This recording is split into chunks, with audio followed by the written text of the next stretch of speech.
assassination is part of public service. My feeling is we all have to die sometime. Now, if it's my fate to die by an assassin's bullet, so be it.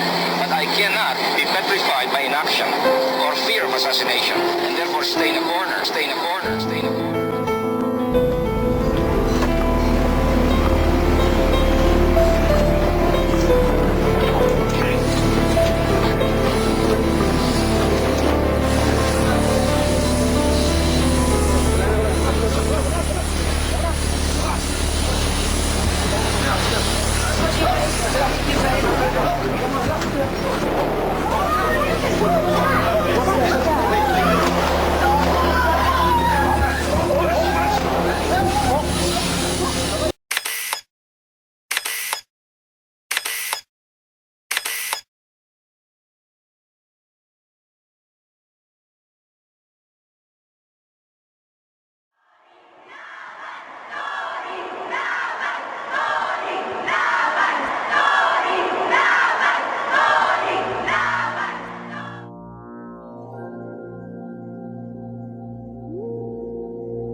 That we shall have peaceful and honest elections. Execute its just law. Execute its just law. Do justice to every man. Do justice to every man. And consecrate myself. And consecrate myself. To the service of the nation. To the service of the nation. So help me God. So help me God.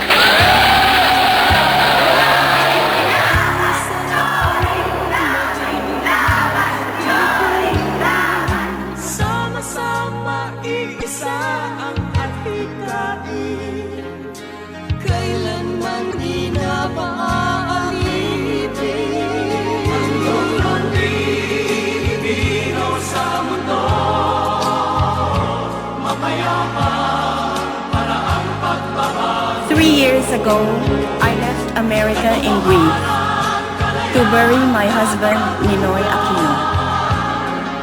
I thought I had left it also to lay to rest his restless dream of Philippine freedom.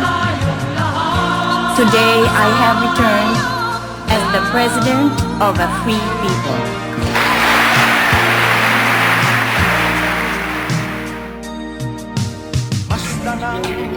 Pinalaya niya ang mga political prisoners. At muli ring pinalaya ang natahimik na media. Hinayaan niya ang media na magulat tungkol sa kanyang pamahalaan. Malinaw ang imahe na ipinakita niya sa publiko. Ibang-iba siya sa pinalitan niyang Pangulo.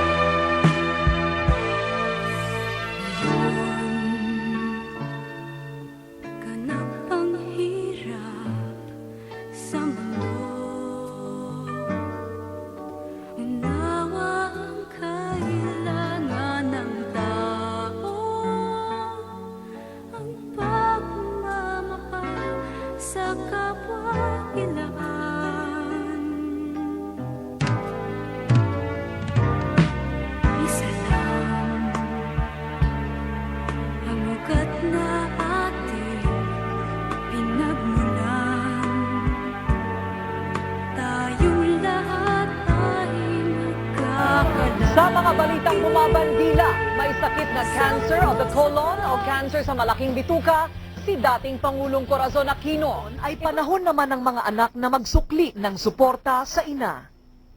Our mom's too important a person to just be a statistic.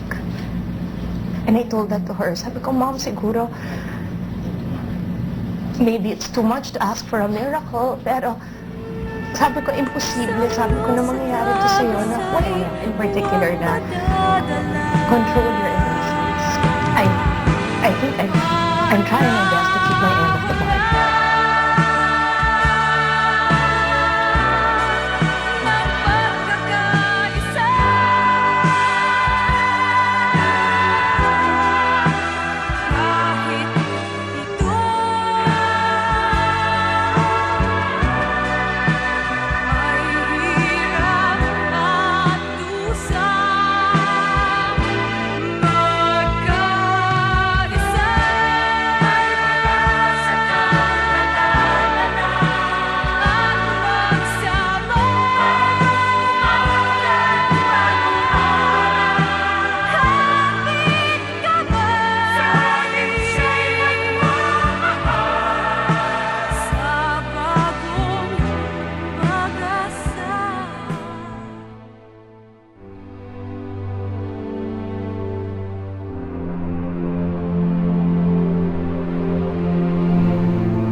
Anyway, good morning.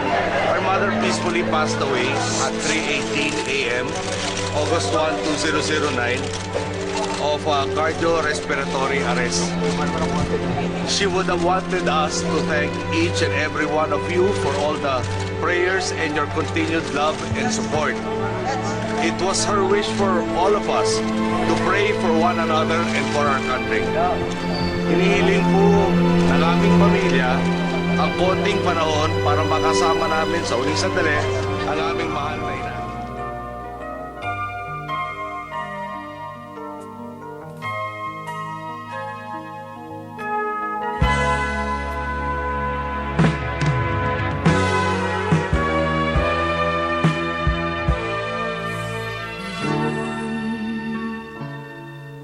Ganap ang hirap sa mundo. Unawa ang kailangan ng tao. Ang pagmamahal sa kapwa-ilaan.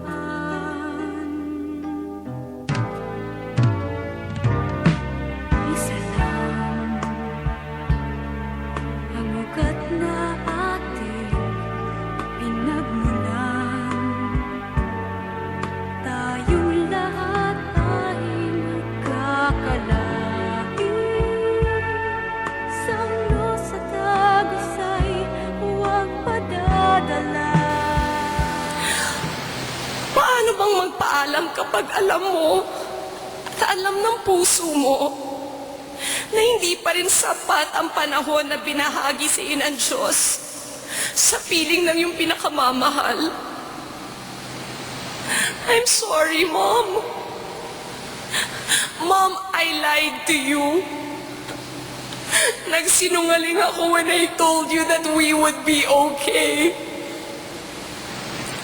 I did this because we wanted you to be free from all your pain.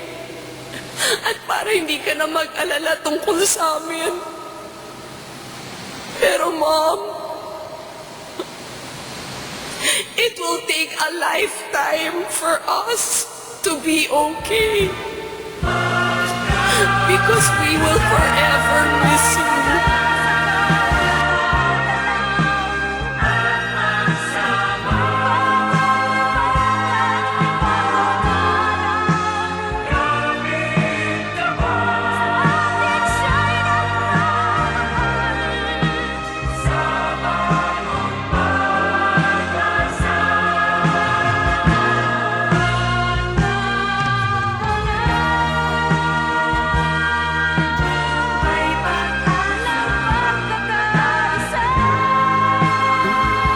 My responsibility as a Filipino for the well-being of my country goes beyond it to my brain.